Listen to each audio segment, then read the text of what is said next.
Hey everyone, welcome to today's episode 15, as Murph just reminded me there. Today we are going to take a look at some of our listener questions that have come in over the past week or so, and hopefully we'll be able to give you some insightful answers and takeaways. And I think at the end we are going to give one or two recommendations then from a reading perspective or a podcast perspective, just to give you some takeaways on different topics that we feel may be of benefit to some. So I suppose we'll jump into the questions first, will we, guys? What are we looking at first?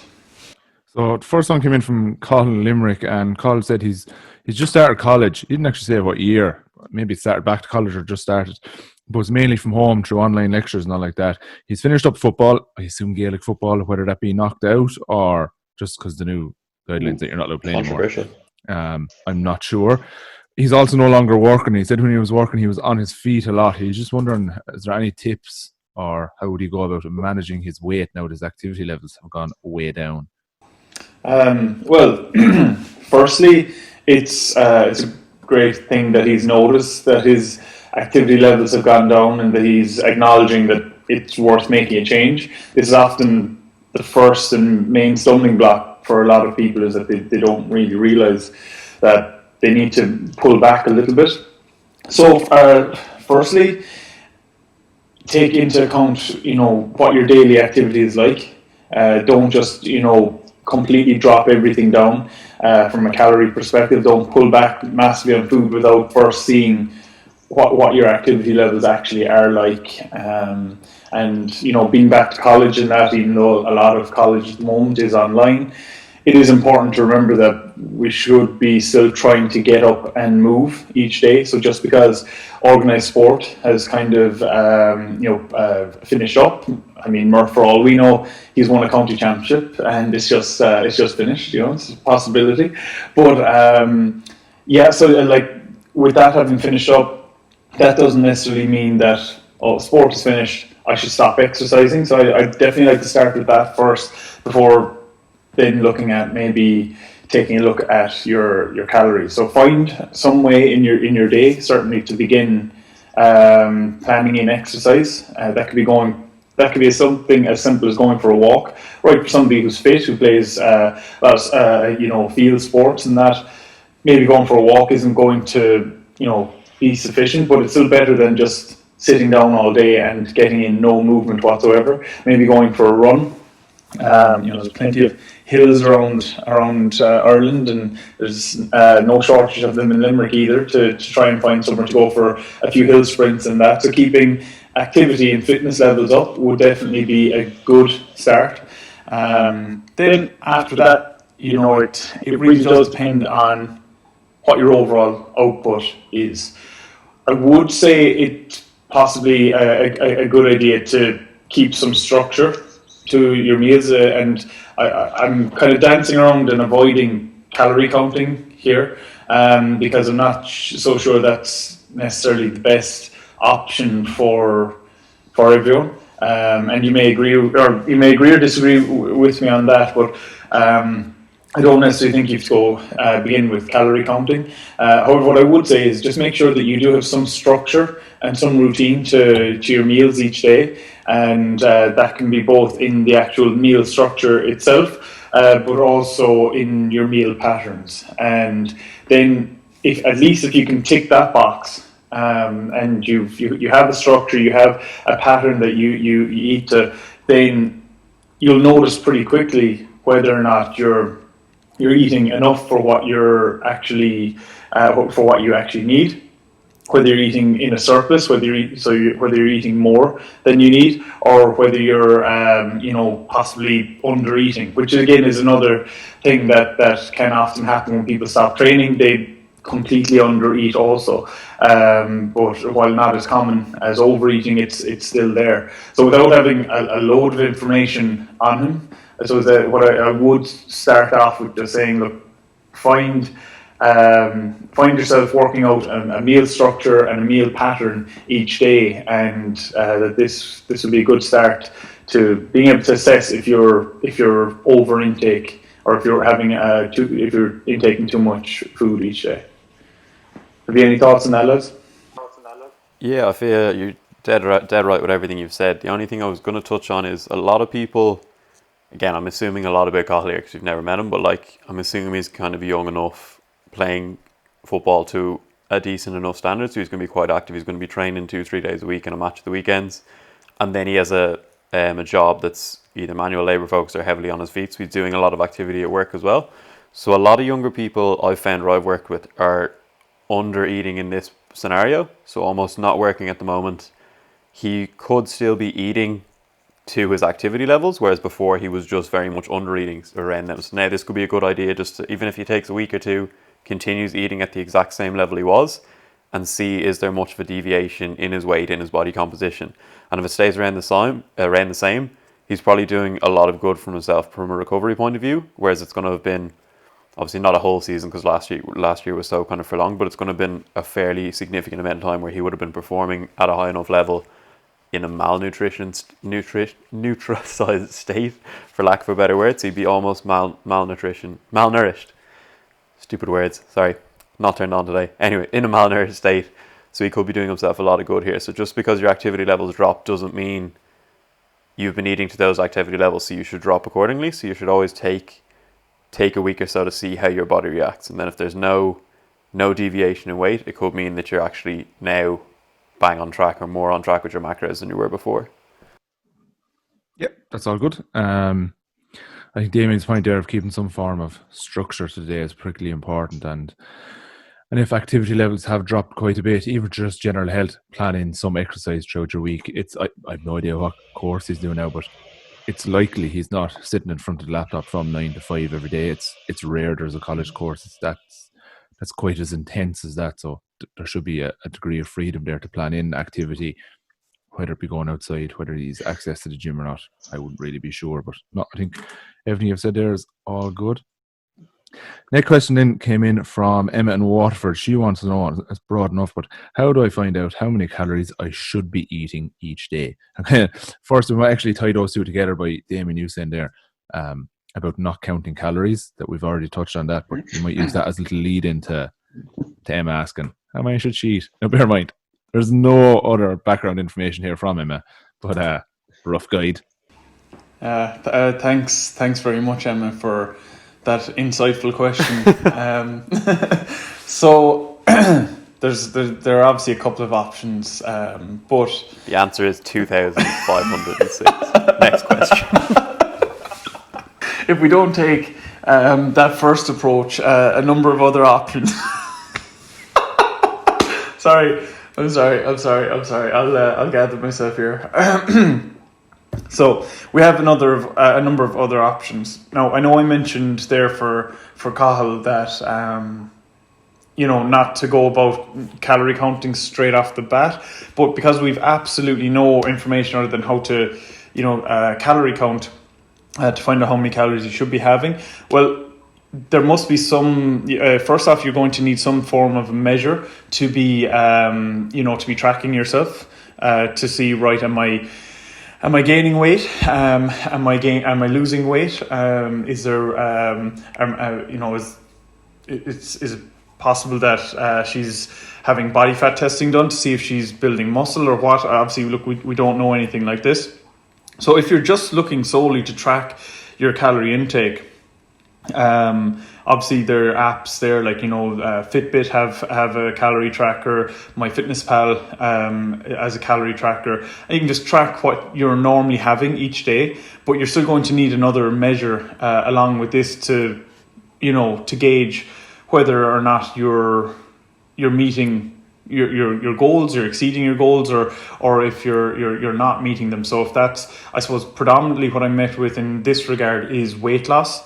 So that would be, to be clear, that you are looking to lose a body fat, excess, body fat, and I suppose that for some people the weighing scales can be beneficial here, but for more, that's something that again, it's just a number. And it can cause a lot of stress if it's not dropping.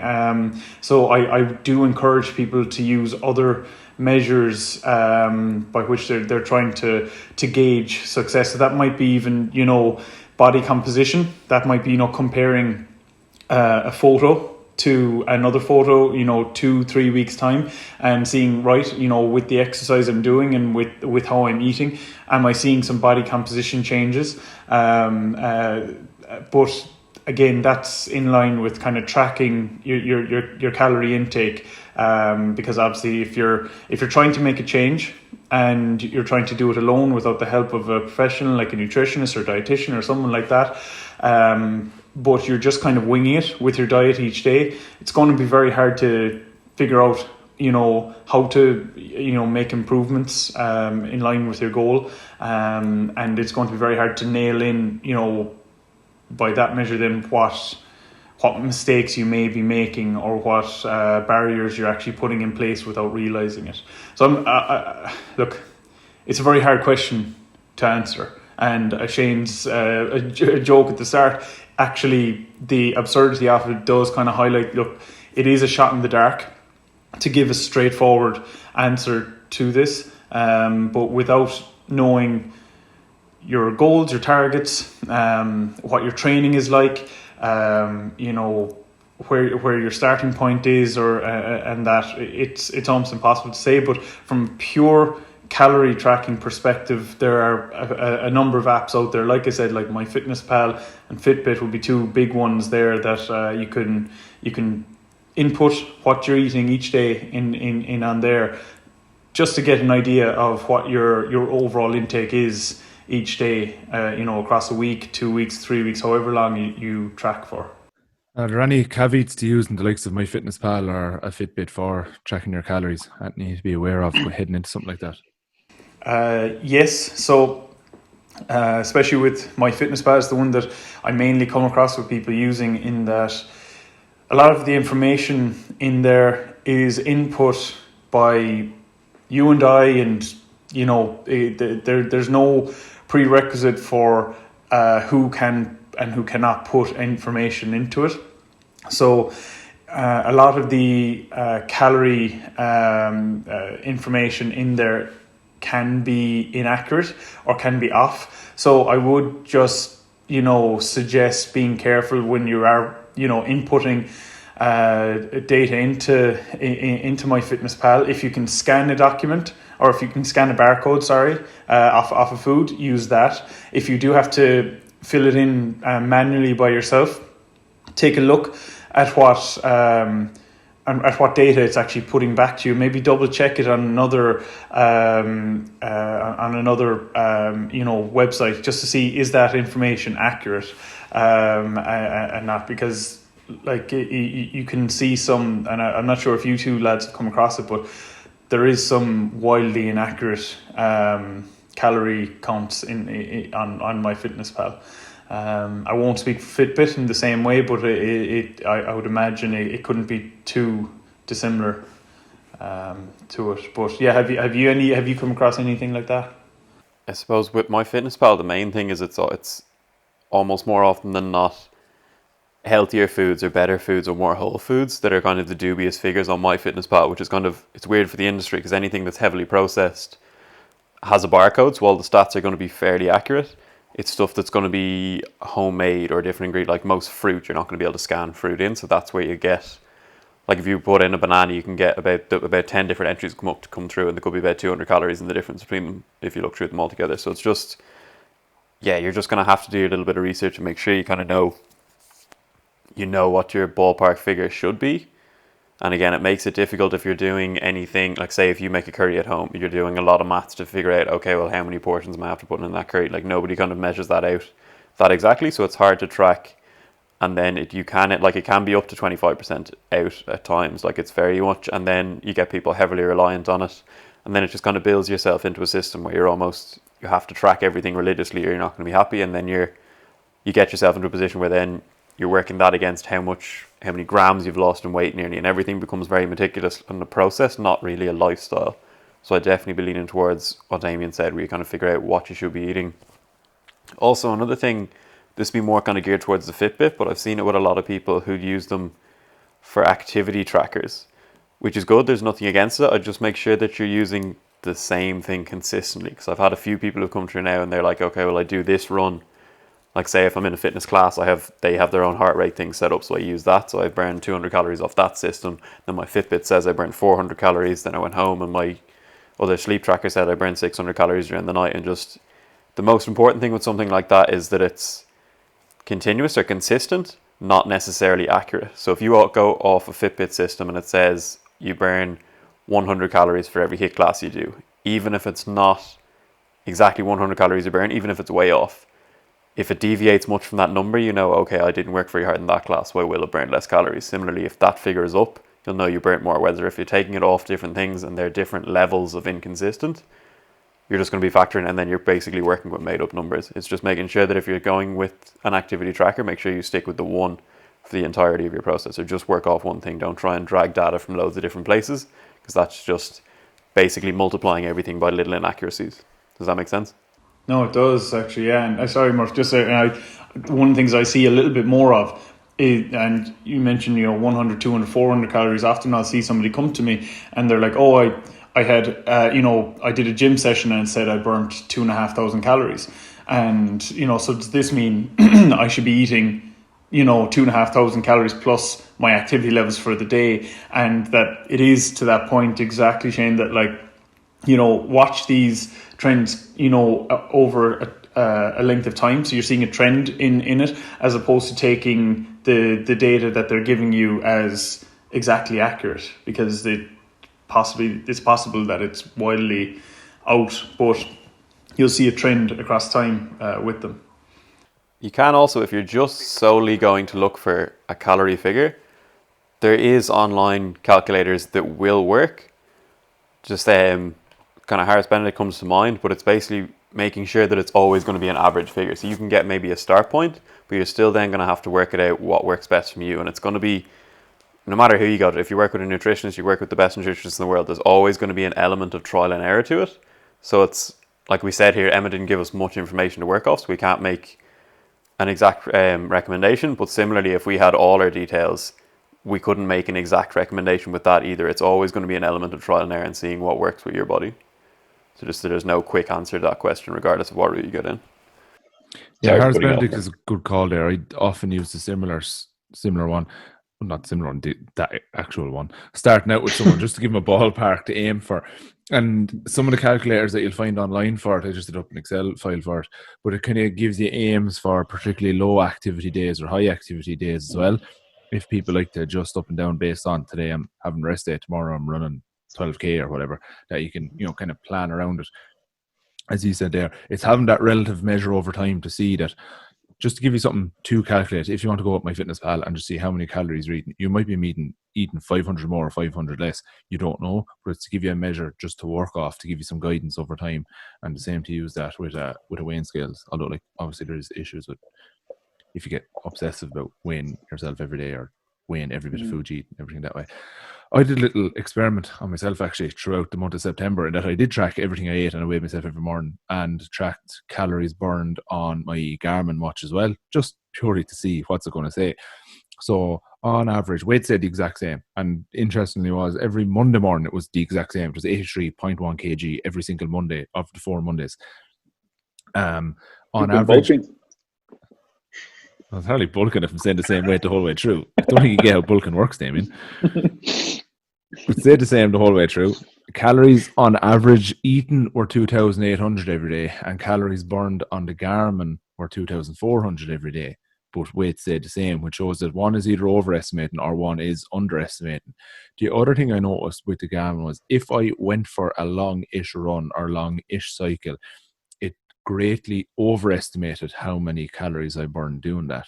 Like a 1.5 hour cycle, it would say burned like around 1,700 calories. Whereas I would know myself, I would maybe increase calories by 500 that day, and I'd still come in around the same weight the following day. So it, from what I could tell off my particular one, it overestimated long exercise, but underestimated my overall calories burned throughout the day. So that's just something to be aware of. But realistically, it's not making a difference to me. It's still just giving me that relative measure each day to go off. I think you touched on the great point there, though. You did a limited time like test on yourself where you tracked these things to compare them just to see what would happen, just to learn a little bit. But you gave it that start and end time. You gave it the month of September, whereas, and it's something to keep in mind that it can often be used as a tool to begin.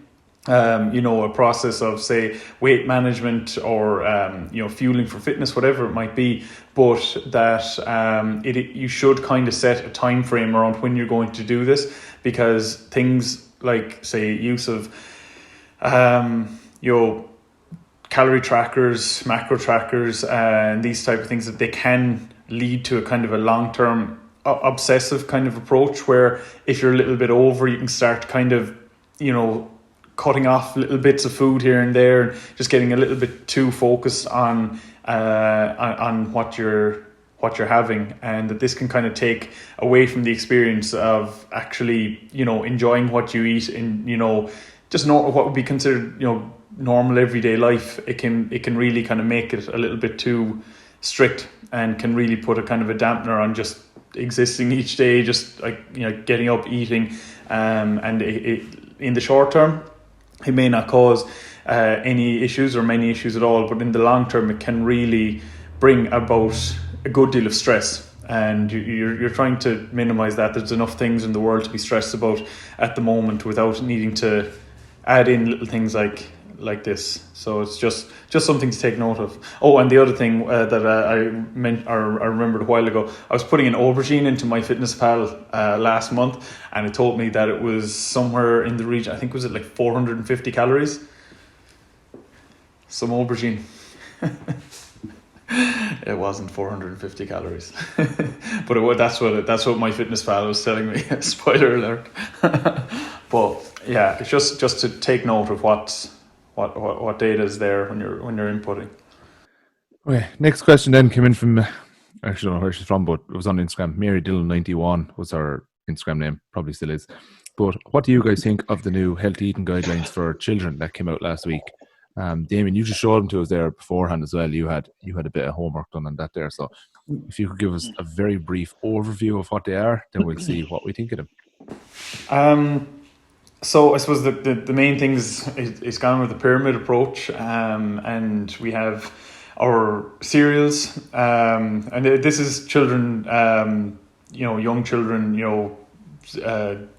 1 to 4 kind of range, years old. So just began with like cereals, breads, potatoes, pastas, and stuff like that at the base of the pyramid.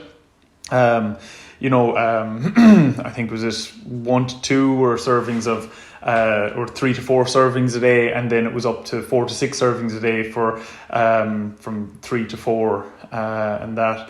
Then obviously, look, you're trying to get vegetables, fruit on board again. Look at little bits of guides around that, which was fine.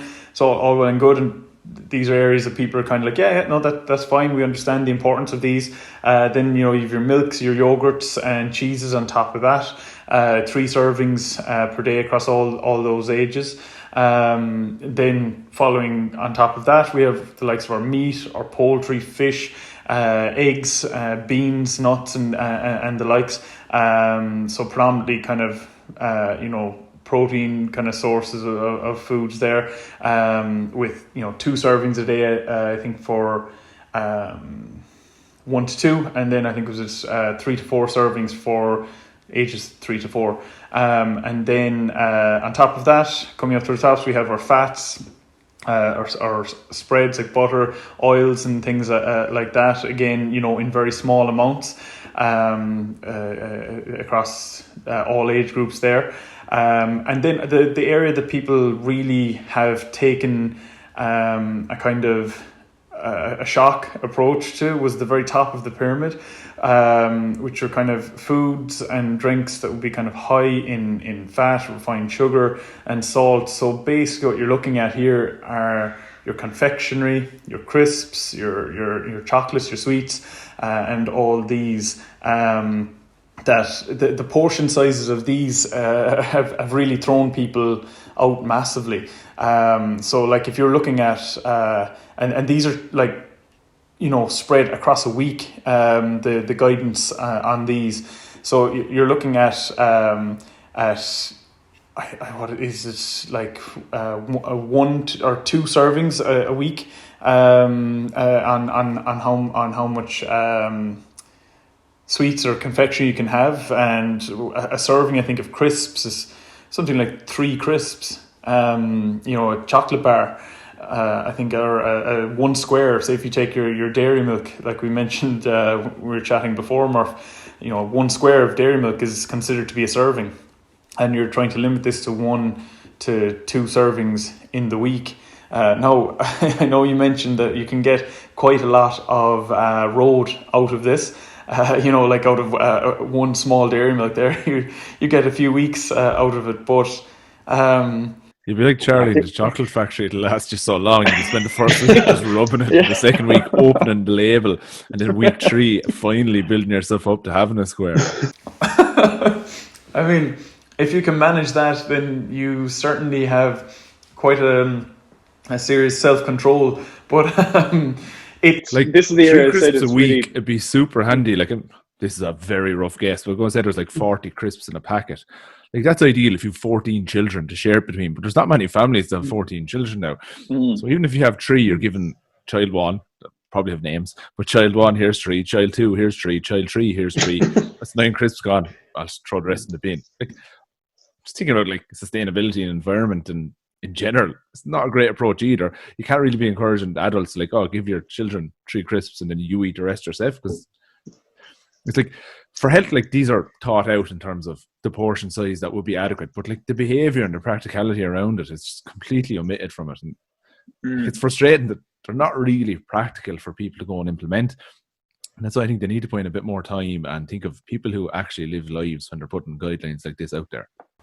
well, it was interesting that with this, the parents were included in the compiling of, I suppose, the guidance measures. Really, that they were, like, parent groups were invited to contribute towards it, and I think it almost feels like everyone was invited to contribute right up until that top level, and then it was just like, all right, well, your opinion doesn't matter here. No, and this isn't, I suppose I have to be clear, this isn't me saying that the guidelines are wrong.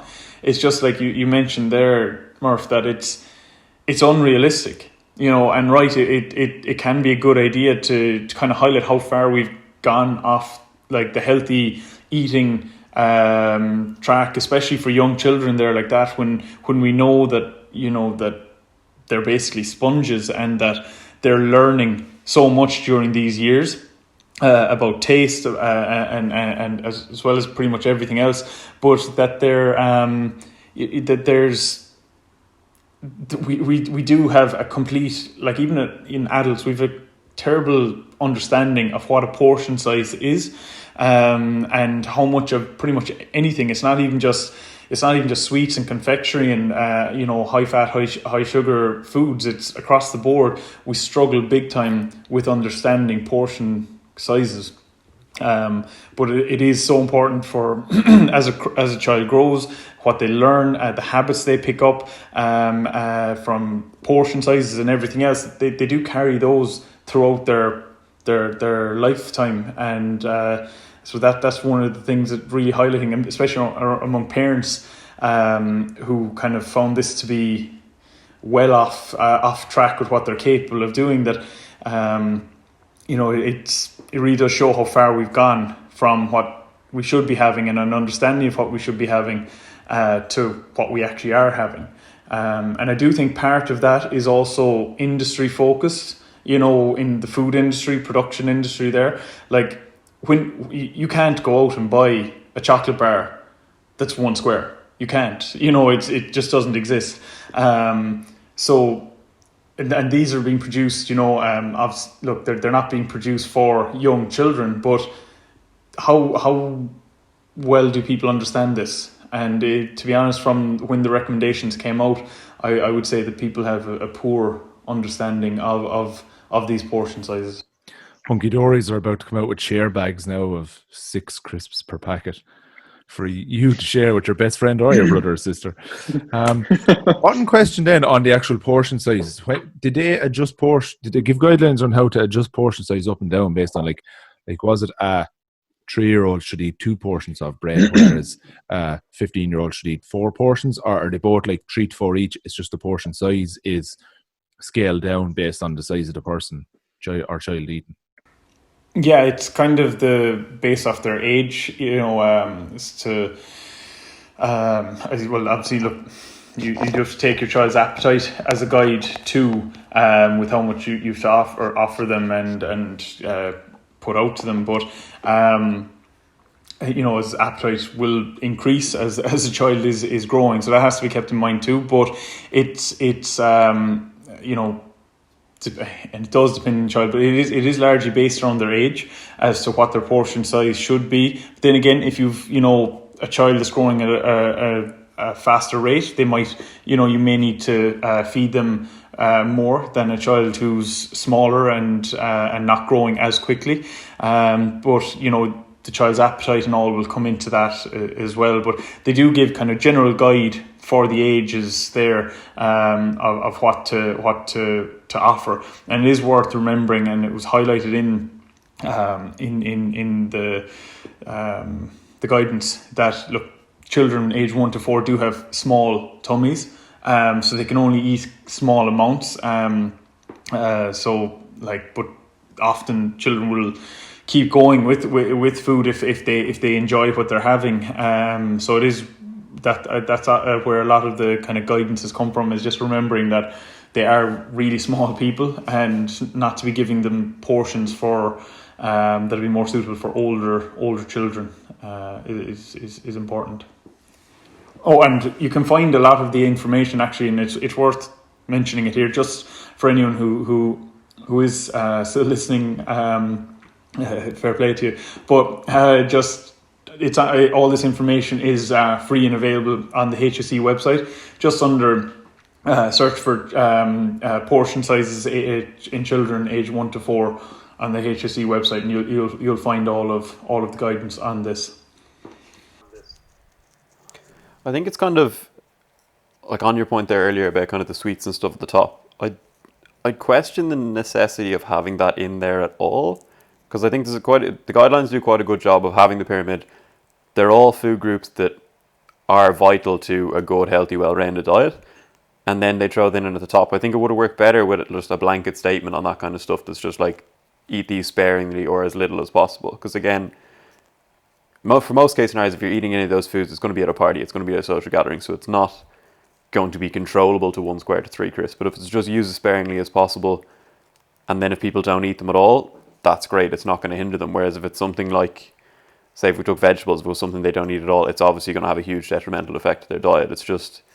It baffles me why they'd feel the need to include that in a healthy diet planner when everyone, for the most part, knows that they're bad foods. I think a better off a blanket statement would limit these to as little as possible would have a lot better of effect.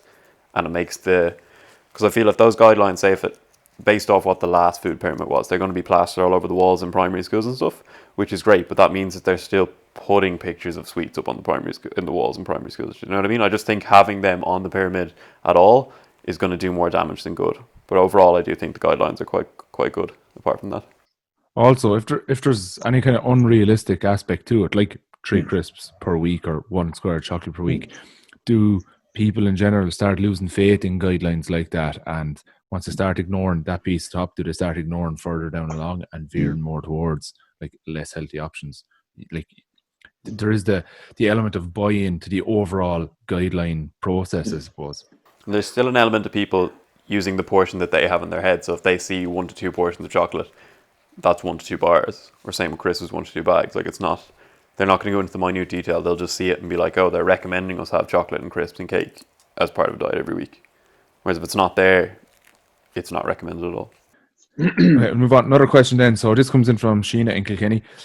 She said, because with the new level 3 guidelines, the classes aren't allowed to go ahead.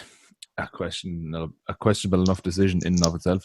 But anyway, with classes no longer going ahead, she started lifting weights because she can go into the open gym and train there. she has been keeping reps high as she doesn't want to get too bulky. She's wondering, do we think this is the right approach, or would we suggest anything different? Shane, I might let you start off with this one, because you're a man who's gotten quite bulky in the past and lifting some really high reps. Who's down to? Yeah, it's all high rep stuff, all 20 to 30 reps. No, so the simple answer to your question, again, we don't have a whole lot of information on what this person considers high reps. So that'll be the first thing, but genuinely high reps would be anything that's kind of 15 plus would be 15 plus reps per set would be what would come to mind for me.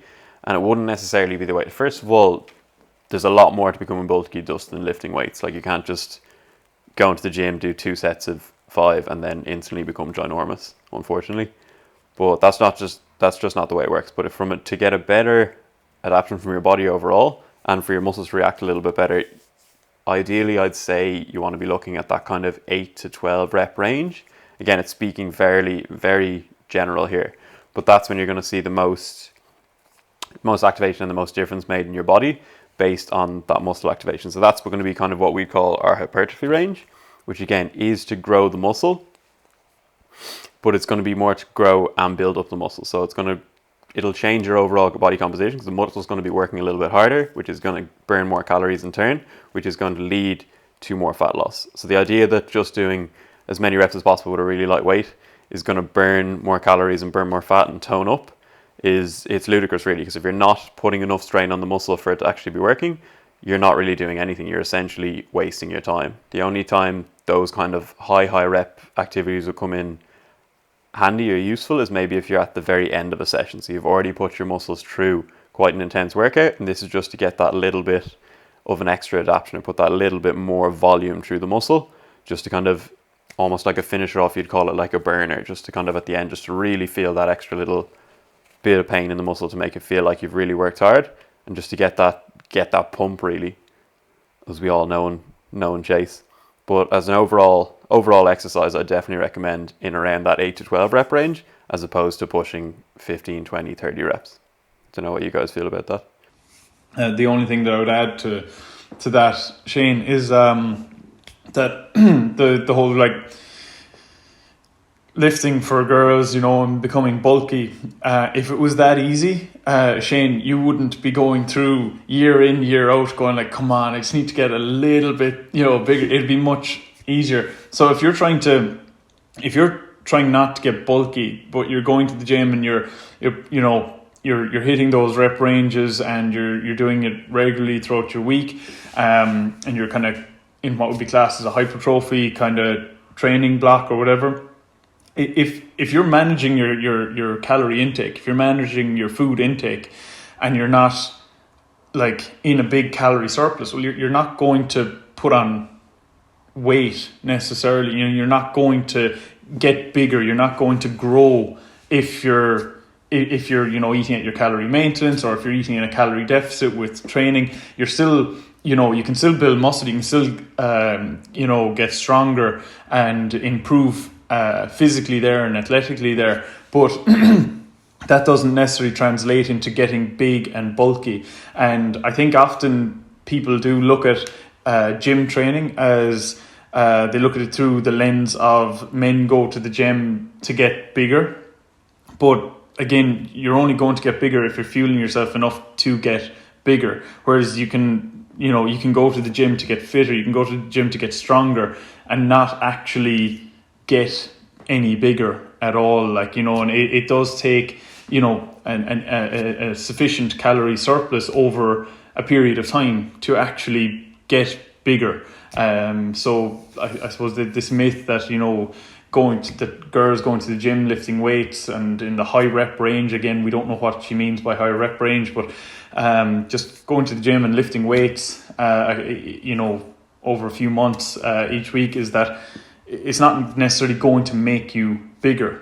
It's not a standalone thing where lifting weights means I'll get bigger. I think that's possibly worth noting. Maybe I could be well off with what she's asking on that, but that's just something that came to mind. I'd also assume if it's based off kind of a previous class experience, I'd assume it's some sort of a like a circuit-based class where the main overall goal is to keep the heart rate high for say kind of 40 minutes, have it as like a high intensity type interval type training, which again, that's fine because the overall goal is going to be more just total calories expended rather than building strength or building muscle. So if that is what she's chasing, there's definitely nothing wrong with it doing in higher rep ranges, but it's just to make sure you're very clear on what your goal is. And if that is your goal, doing 4 sets of 30 reps isn't going to have the same outcome that your class would have had when it's trying to get as many reps as you can in 60 seconds and taking a little break and then going at a different exercise. So it's going to be very much based on what style of training you're doing as well. Probably worth, if you're coming from a predominantly class-based background, just allow yourself to become strong. Spend the next 3, 6, however long we're in this for, time doing that 8 to 12 rep range. Focus on doing the exercises as well as possible, a nice balance of upper and lower body, and just let yourself get strong. And you'll find when you do go back to the classes, your overall performance then will probably go up quite a bit because you're moving more efficiently in general. And also, it's the food you eat that's ultimately going to decide whether you get bulky or not, whether that be from muscle, whether it be from fat, whatever it is. So just stay in managing your calories. And if you do want to get that feeling of a sweat, that out of breathness towards the end of a class that you normally would have, there may be some intervals on a watt bike, a cross trainer, what's the Airdyne assault bike. That's it. Oh, yeah. Finishing off with maybe 8, 10, 12 minutes on that at the end, that can give you the same effect of a feeling towards the end of a class that you would have been craving from your normal kind of HIIT stuff. Last question then that came in from Damien, your buddy, didn't actually give us a name, who is wondering about if they are taking creatine or have started taking creatine, do they need to increase water intake along with it? So I suppose first off with that question, it's kind of like there's been a common theme in the questions today, limited detail. So we've no idea what level of water or fluid that he was getting in anyway. But because as I said, I happen to know who the individual is. I can roughly guess he's probably having somewhere in the region of 2.5 to 3 litres of water in the day. He has quite a high output, as well as then extra fluids he would be getting in from, say, teas or coffees or milk or food even, contributing towards it. So I would be guesstimating from, as I said, my knowledge of him, that he's somewhere probably over 4 litres of liquid intake in the day, and he's just beginning to take creatine over the last number of weeks. He's taking 5 grams of creatine per day, taking first thing in the morning, and he's just kind of wondering if he should be having a little bit more liquid because of that. Now, obviously enough, I do have, you can probably figure out it's through work that I have, that I know this person, when I have this level of detail on them off the top of my head. But it's, what I did say to him and what I would say to somebody in this regard is that if that's the range you're in and you have quite a high output, so say you play a field sport where you, an intermittent type field sport like GAA, soccer, even, rugby to a lesser extent, but where you may sweat quite a lot and that this is something that you do regularly, well, first off, you're going to be keeping in mind that you need to replace the fluid that you lost from sweating. And if it's, say, for GA, like you mentioned earlier, Shane, like even at a club level, which I know has just stopped, you could be training on the field twice a week, a gym session plus a game, so you've quite a bit of an output. If you happen to play at a county level, you could be on the field 4 times, if not 5 times in the week. So you do need to first off be thinking that you need to replace the fluids that you lose while training there. But from a creatine perspective, keeping everything at where it was there, I normally kind of recommend that, per 3 to 5 grams of creatine intake, that somewhere around half a litre per 5 grams extra that I normally give, or I'd normally kind of guide as a starting point. Now, if you do find that, you feel a little bit dehydrated, maybe your lips start to chap a little bit or something, you may need to up your water intake around that, but again, that's like everything, a little bit of trial and error and figuring it out as you go. But it depends on the individual. So yeah, look, normally if you are taking that, I do suggest that you up your normal intake by half liter to a liter there. But I think Shane, like you mentioned earlier, is kind of just get in as much as you're capable of getting in across the day without causing too much stress to you. But obviously it does depend. If you're somebody who's starting to take creatine and you only drink a litre of water, 3 coffees, and maybe a bit of a juice or something like that in the day, then maybe you probably do need to be getting in quite a bit more. But for this individual, where I know he roughly the range he's in, that's kind of the approach I'd take. Yeah, I suppose just echoing what Damo said there, if that question ever kind of comes into your head, or you're ever kind of questioning, am I drinking enough water? More than likely you're not. And more than likely you should just try and increase it. And then if you increase it and you find it's uncomfortable or you're struggling to get that much in a day, then that's fine, reduce it back down. But if it's a position where you know you could be drinking more water, odds are you should be drinking more water. Does that make sense? Yeah, no, that's perfect. Murph, how about you? You've covered it. I've not had. Just last week then we said we'd give a couple of book and podcast recommendations just in around people if they want to do a bit more further finding out on stuff we discuss in general. So I suppose we'll keep these all like fitness related for now. We won't let Damien go on an old stoic rant or anything. Delighted. So Shane, what are some of your favourite podcasts or books you've listened to, or like even think back a couple of years ago to get us kind of lead into the Masters or whatever like that? What did you find helpful? Ooh, I've always actually liked it. It got me a bit adrift here. I haven't actually listened to a good podcast in a while. It's not absolutely like mind-numbing or about something completely non-fitness related, but the Pacey Performance podcast has always been a good one for me. I find him just a really good interviewer, and he usually gets the best information out of people, so he'd be my recommendation. Definitely go check him out. Yeah, he's excellent. I listen to him as well. He's good for getting on people from different sports. It does have a soccer bias, but like most people, I'd say, come from a soccer background. He also, I've heard him on a few other podcasts as well, just talking about bringing in, like for people who work in sports science or strength and conditioning, how to bring in multiple revenue streams, because the S&C world can be quite short term in some of the jobs. So he's good to talk about stuff like that too. Damien, what are some of your... Even Synapse is quite good as well. Yes. He's growing a lot actually. I suppose, well, first off, there's a great podcast you guys might be familiar with called The Followers. It's probably one of the top ones that I would recommend.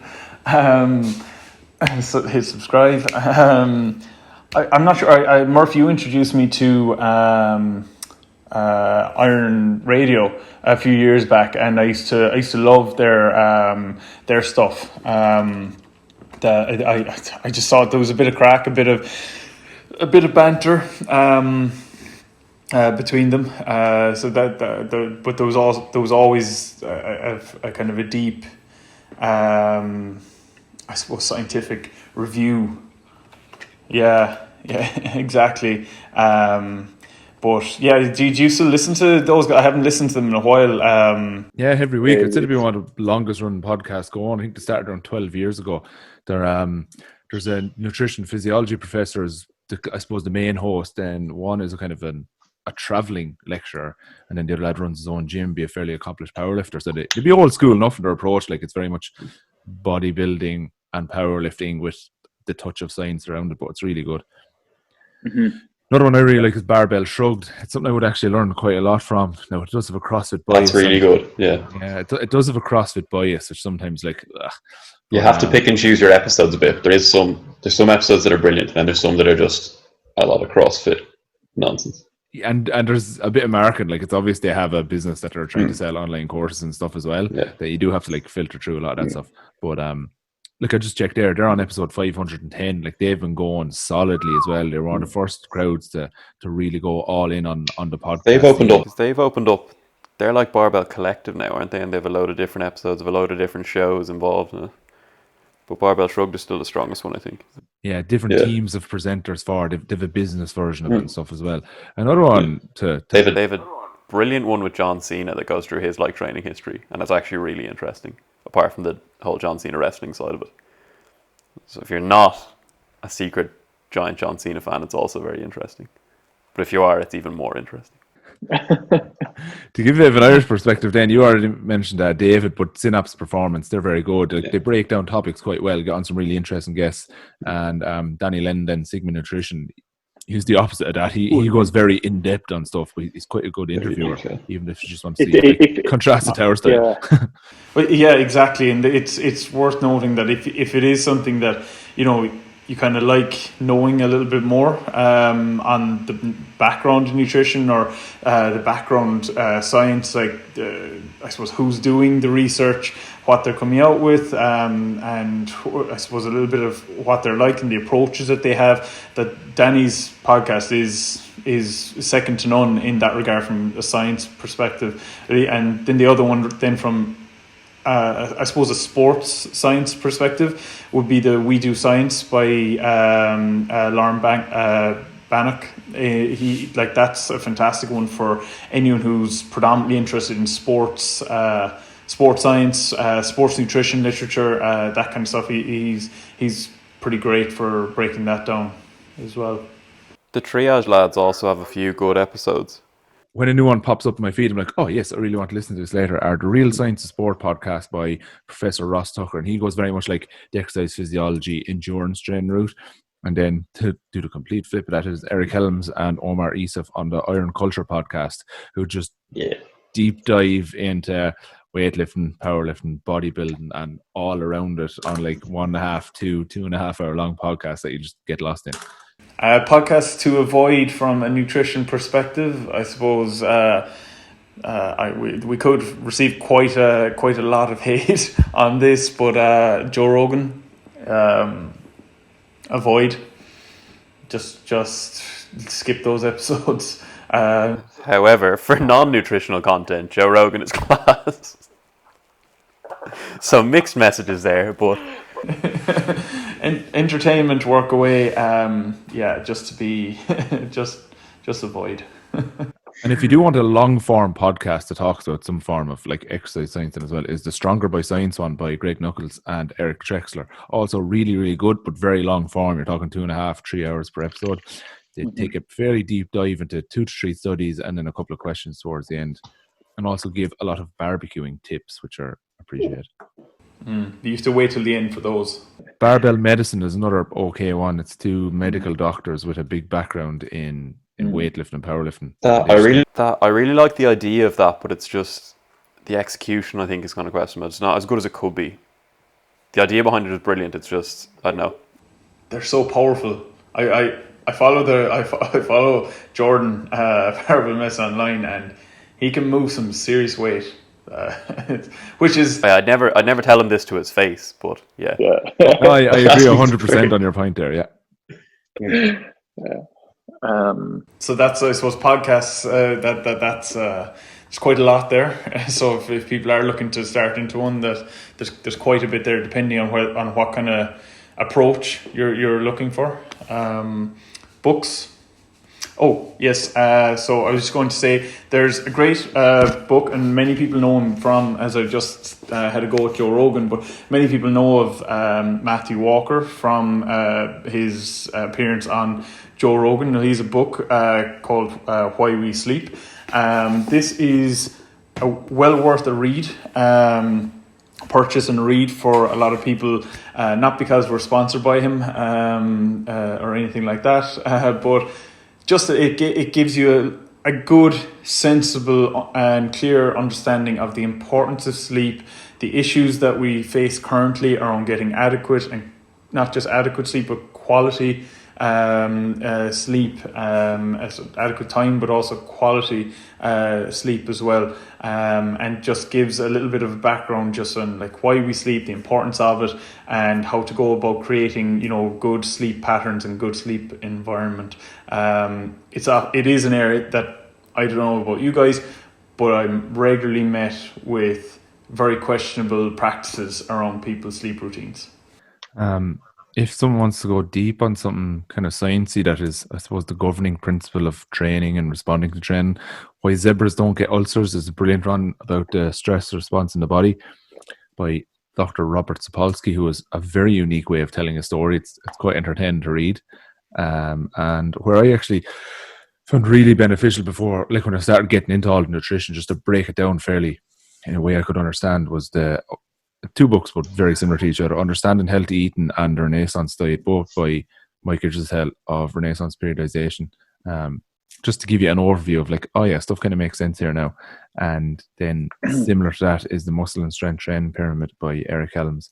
I found those just on a basic level help me understand an awful lot about training and nutrition going forward. Shane, are they books behind you, or is that just a painting on the wall? No, they're books behind me. That's why I actually took just a quick look behind, because I couldn't remember the names of those books I was going to recommend. So yeah, I suppose I'm going to go down more of like a coaching route, and just because I look biographies by coaches just to see how their mind works. But two really good ones are 11 Rings by Phil Jackson and The Winner Within by Pat Riley. So they're quite Americanized and kind of quite basketball themed, but they are very good at just to see like an insight of how you deal with coaching at that high level and kind of manage egos and manage personalities. So it's quite good from a man management point of view rather than anything else, but I find them quite interesting. They're definitely worth a read. Another one on coaching is it's a monster of a book, but very much taking a critical look at what leads to winning, or what best gives you the best chance of winning, is Game Changers by Dr. Fergus Connolly, an Irishman. Not to be confused with Game Changers, the Netflix documentary, which is not. Which is wrong. Yes. So just to be very clear on that, this is the book. Here, go on, Murph, sorry. No, that's it. He just breaks performance down into, okay, we start at the scoreboard. I think, was he most recently with San Francisco 49ers? He starts at the scoreboard and says, we want more on that scoreboard than the other team, and works backwards from there. And that's how he sets everything up. Now, he takes a fairly comprehensive dive into it. It's a big, thick book. But it's really good just for taking a critical view of performance and winning at performance. I think that's everything for today then, is it? Enough recommendations, I think, yeah. Lovely. Thanks very much for listening, everyone. And if you've got any other questions or like that, send them in. We hope to do another Q&A probably about once a month. We have a couple of quite interesting guests lined up for the next few weeks. Well, next few months as well, that we're eager to get on board and to dig into a few more topics.